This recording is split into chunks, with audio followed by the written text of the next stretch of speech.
Movie के start में हम सब अवेंजर्स को देखते हैं जो कि हाइड्रा की बेस पर अटैक करने जा रहे होते हैं, क्योंकि हाइड्रा का लीडर काफ़ी अजीब एक्सपेरिमेंट्स कर रहा था। उसके पास एक सेप्टर होता है, एक ऐसी स्टिक जिसमें जैम लगा हुआ है। एमसीयू के पहले पार्ट्स में आपने इसको ज़रूर देखा होगा।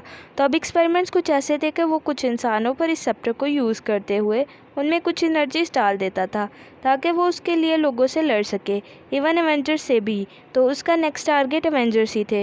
वो दो बहन भाइयों को चूज़ करता है जो कि ट्विंस होते हैं। हाइड्रा का लीडर इन पर एक्सपेरिमेंट कर चुका था और अब इनमें काफ़ी एनर्जीज थी। अब वो लड़की जिस पर एक्सपेरिमेंट किया गया होता है वो आयरन मैन के पास जाती है और अपने हाथों से कुछ एनर्जीज निकाल कर उसको हिप्नोटाइज करने लगती है। और उसका भाई जाता है कैप्टन अमेरिका के पास ताकि उस पर अटैक कर सके। अब यहाँ पर सीन चेंज होता है और हम देखते हैं कि ये लोग जब हाइड्रा बेस पर गए थे तो इन्होंने उन लोगों को हरा दिया था और ये लोग सेप्टर ही लेने गए थे। आयरन मैन उस सेप्टर को हासिल कर चुका था और अब वो आता है अपनी लैब में। यहाँ पर हल्क यानी ब्रूस भी उसके साथ ही होता है।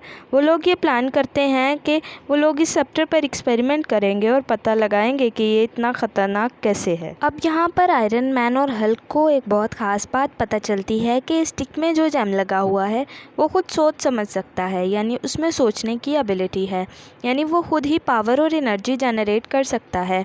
तो आयरन मैन और हल्क फ़ौरन से उसके इर्द गिर्द एक डिफेंसिव लेयर बनाते हैं ताकि वो वहाँ की चीज़ों को स्कैन ना कर सके और ना ही उन्हें डैमेज कर सके। लेकिन उन लोगों का ये प्लान फेल हो जाता है क्योंकि ये एनर्जी पहले ही बाकी इलेक्ट्रॉनिक्स तक पहुँच चुकी थी और उन्हें स्कैन करने लगती है।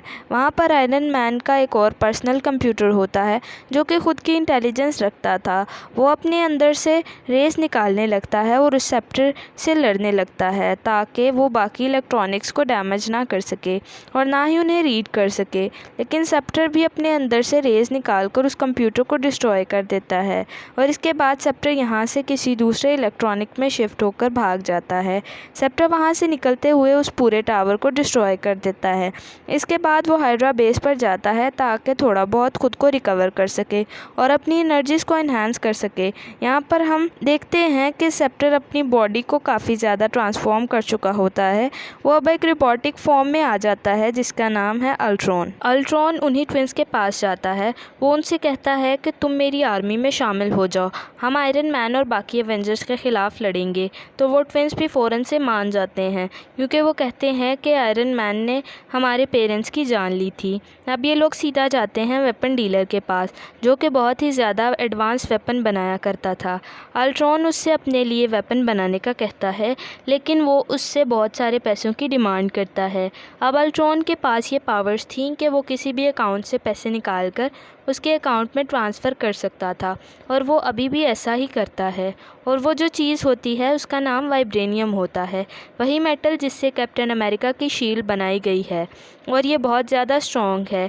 अब ये दोनों ट्विंस पहुंच जाते हैं एवेंजर्स के पास क्योंकि अब ये दोनों काफ़ी ज़्यादा स्ट्रॉन्ग थे और इनमें टेलीकाइनेटिक एनर्जीज़ थी जिससे ये दूसरे लोगों के माइंड को कंट्रोल कर सकते थे।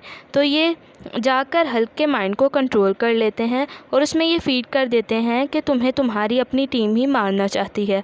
तो वो गुस्से में आ जाता है और इनसिक्योर फील करने लगता है, तो वो अपनी ही टीम को ख़त्म करने के लिए आगे बढ़ता है। अब हल्क क्योंकि बहुत ज़्यादा पावरफुल था तो आयरन मैन भी अपना नया सूट पहन कर आता है जो कि उसने पहले से तैयार करके रखा था और ये सिर्फ़ और सिर्फ हल्क को कंट्रोल करने के लिए था क्योंकि उसने सब कुछ फोर्स कर लिया था, यानी वो पहले से जान चुका था कि हल्क एक ना एक दिन ऐसा ज़रूर करेगा क्योंकि ऐसा इसके दिमाग में फीड कर दिया जाएगा। अब यहाँ पर उन दोनों में काफ़ी हैवी फाइट स्टार्ट होती है।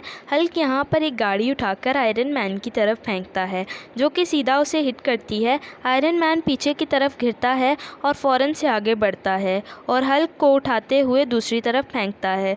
लेकिन हल्क क्योंकि बहुत ज़्यादा गुस्से वाला था तो वो एक रोड लेकर आयरन मैन के बाजू के आर पार कर देता है। इससे उसका सूट डैमेज हो जाता है और उसका हाथ टूटकर नीचे गिर जाता है। लेकिन तभी आयरन मैन सैटेलाइट को सिग्नल देता है तो उसका नया हाथ वहाँ से आ जाता है और उसके साथ जुड़ जाता है और उस के हाथों से फायर निकलने लगती है और वो सीधा हल्क की तरफ फेंकने लगता है। हल्क फ़ौरन से उसकी तरफ बढ़ता है और उसको पंच मारने ही वाला होता है कि आयरन मैन उसका हाथ पकड़ लेता है। और अब यहाँ पर दोनों ही एक दूसरे को रोकने की कोशिश कर रहे होते हैं और अब यहाँ आयरन मैन हल्क को ज़ोर से ज़मीन पर मारता है। यहाँ पर सब लोग काफ़ी ज़्यादा डर जाते हैं कि एवेंजर्स तो खुद ही आपस में लड़ रहे हैं, ये हमारी क्या प्रोटेक्शन करेंगे। अब ये सारे एवेंजर्स और इनका लीडर डिसाइड करते हैं कि हम अपनी बेस चेंज करेंगे, क्योंकि यहाँ के लोग अब इनको अच्छा नहीं समझते। ये लोग हॉकाई के घर जाते हैं जो कि इन्हीं का मेंबर था, लेकिन पिछले पार्ट में लोकी ने इसको अपना साथी बना लिया था। अब यहाँ पर थोर एक और आदमी से मिलता है, वो भी इन्हीं का मेंबर था और लोकी का साथी बन चुका था, जो उसे अपने पर किए अटैक के बारे में बताता है जो कि उन्हीं ट्विंस में से लड़की ने किया था। नेक्स्ट सीन में हम कोरिया को देखते हैं। वहाँ पर अल्ट्रॉन जाता है और एक लड़की से मिलता है। अल्ट्रॉन क्योंकि उसी जेम की पावर से बना होता है तो वो चाहता था कि उसी जेम को दोबारा से यूज़ करके वाइब्रेनियम से मिलाकर और ज़्यादा स्ट्रॉन्ग किया जाए। तो वो उस लेडी से कहता है कि वो उसकी इस काम में हेल्प करे, लेकिन तभी वहाँ पर उन ट्विंस में से लड़की उसका माइंड रीड कर लेती है। तो उसे पता चलता है कि ये उसी सेप्टर को दोबारा से वाइब्रेनियम के साथ मिलाकर अपने लिए बहुत पावरफुल वेपन बनाना चाहता है ताकि वो सब इंसानों को मार सके और यहाँ पर रूल कर सके। तो उसे ये बात बिल्कुल भी अच्छी नहीं लगती, क्योंकि वो खुद भी एक इंसान थी। वो काफ़ी ज़्यादा रोने लगती है और अल्ट्रॉन से कहती है कि हमें तो लगा था कि तुम आयरन मैन के अगेंस्ट हो, लेकिन तुम तो पूरी दुनिया को ख़त्म करना चाहते हो, तो सॉरी, इस काम में हम तुम्हारी कोई हेल्प नहीं करेंगे। तभी वहाँ पर एंट्री होती है नताशा, कैप्टन अमेरिका और हॉकाई की, जो कि यहाँ से कोई सिंथेटिक बॉडी लेने आए थे। नताशा प्लेन का दरवाज़ा खोलती है जिससे सिंथेटिक बॉडी वो लोग हासिल कर लेते हैं। अब ये लोग बेस पर आते हैं जहाँ पर उसको यूज़ करते हुए आयरन मैन अपना कंप्यूटर वापस लाने की कोशिश करता है। अब थॉर अपना हैमर लाता है और इसमें से काफ़ी ज़्यादा इलेक्ट्रिसिटी निकालता है ताकि वो इस जेम को एक्टिवेट कर सके। तो उसे पता चलता है कि ये कोई आम जेम नहीं बल्कि ये 6 इन्फिनिटी स्टोन्स में से एक स्टोन है। तभी यहाँ पर जनरेट होता है एक और कैरेक्टर जिसका नाम है वीएन, जो कि इसी स्टोन से बना है। अब वो दोनों ट्विंस भी एवेंजर्स के साथ मिल चुके होते हैं क्योंकि वो ह्यूमैनिटी को बचाना चाहते थे और वो ये नहीं चाहते थे कि बाकी लोग भी उनके पेरेंट्स की तरह मारे जाएं। अब यहाँ पर वो सारे मिलकर अल्ट्रॉन की बेस पर जाते हैं जो कि कुछ ही देर पहले उसने वाइब्रेनियम से प्रोड्यूस की है, ताकि वहाँ पर जाकर वो उसको डिस्ट्रॉय कर सकें। अब उधर अल्ट्रॉन ये चाहता था कि जहाँ पर उसकी बेस है वो इस सिटी को आसमान में उठा ले और फिर इसके बाद इसको पूरी दुनिया पर ज़ोर से मारे ताकि वहाँ पर ब्लास्ट हो और सारी ह्यूमैनिटी डिस्ट्रॉय हो जाए और उसके बाद ये खुद भी इन पर रूल कर सके और हर चीज़ को अपने तरीके से बना सके। लेकिन एवेंजर्स को इस बात का पहले से पता चल चुका था और ये सब इसके लिए रेडी होकर वहाँ पर पहुँच जाते हैं। लेकिन जैसे ही वो वहाँ पर जाते हैं तो अल्ट्रॉन की सारी आर्मी उन पर अटैक करने लगती है। ये लोग उनको रोकने की कोशिश करते हैं, लेकिन तभी वहाँ पर निक फ्यूरी आ जाता है जो कि इन पर फायरिंग शुरू कर देता है। इस लड़ाई में उन ट्विन बहन भाइयों में से भाई की जान चली जाती है, जिसकी वजह से उसकी बहन को बहुत ज़्यादा दुख होता है और वो रोने लगती है और ये डिसाइड करती है कि वो अल्ट्रॉन को मार डालेगी और उसे ख़त्म कर देगी। वो लड़की अल्ट्रॉन के पास जाती है और अपनी पावर्स का यूज़ करते हुए उसका दिल उसकी चेस्ट से निकाल लेती है, जैसे कि उसने किसी फोर्स ऑफ अट्रैक्शन का इस्तेमाल किया हो। उसमें इतनी पावर्स जो थी, यहाँ पर अल्ट्रॉन मारा जाता है और किसने सोचा था कि इसको मारने वाली वही लड़की होगी। लेकिन तभी वहाँ पर एक और रोबोट आ जाता है जिसका स्ट्रक्चर अल्ट्रॉन जैसा ही था और वो उस मशीन को एक्टिवेट कर देता है जिससे सिटी का पार्ट ऊपर उठने वाला था। अब वो शहर का हिस्सा आसमान में ऊपर आने लगता है और तेज़ी से गिरने ही वाला होता है, लेकिन आयरन मैन और थोर वहाँ आ जाते हैं और उसे रोकने लगते हैं और आयरन मैन अपनी चेस्ट में से कुछ एनर्जी निकालते हुए उसको वहीं पर डिस्ट्रॉय कर देता है।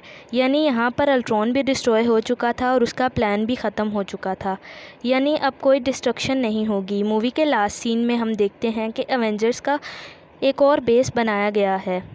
अब थोर इन लोगों से कहता है कि मुझे एस्गार्ड जाना है क्योंकि जो इन्फिनिटी स्टोन्स मैंने वीएन पर देखे हैं मुझे इन पर कुछ रिसर्च करनी है। और फिर कैप्टन अमेरिका और नताशा बाकी लोगों को भी एवेंजर्स की टीम में शामिल करने के लिए काफ़ी अच्छी ट्रेनिंग देने लगते हैं और उनको नए तरीके सिखाने लगते हैं। मूवी तो यहाँ पर ख़त्म हो जाती है, लेकिन इसके पोस्ट क्रेडिट सीन में हम थैनोस को देखते हैं जो कि कहता है कि मैं अब किसी पर भी ट्रस्ट नहीं करूँगा और मैं खुद दुनिया में जाकर उसको डिस्ट्रॉय करूँगा।